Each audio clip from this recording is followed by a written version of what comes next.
Madam President. The senator from Kentucky. The amendment before us requires that the President submit a plan for a no-fly zone over Syria. I want to compliment the authors for including in this amendment a clause that says that nothing in this amendment is to be construed as a declaration of war or a use of authorization of force. I think that's very important. I think it's very important in our nation today that we are not saying that we are starting or beginning or getting involved in a new war. I do think, however, though, that this amendment is ill-advised for two reasons.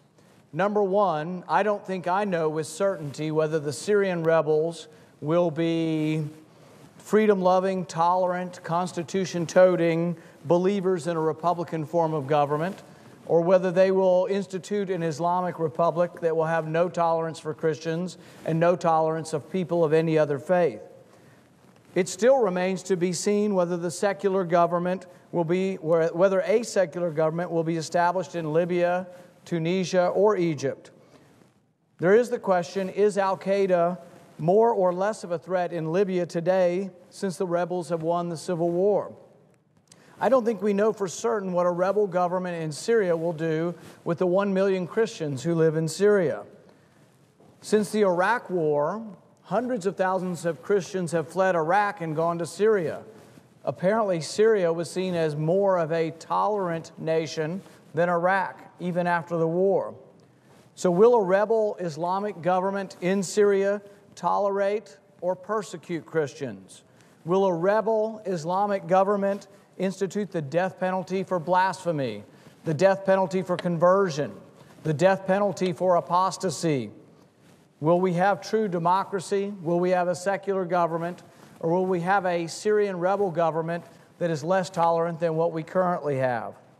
In many ways, the Arab Spring has become the Arab winter.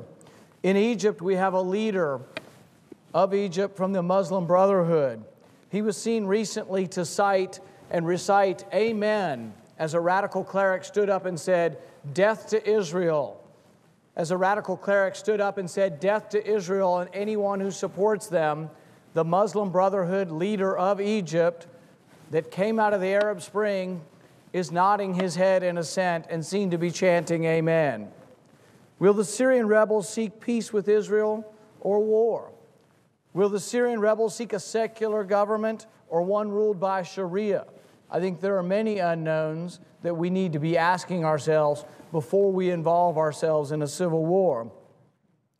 Secondly, I think it's a bad idea to discuss contingency plans for war.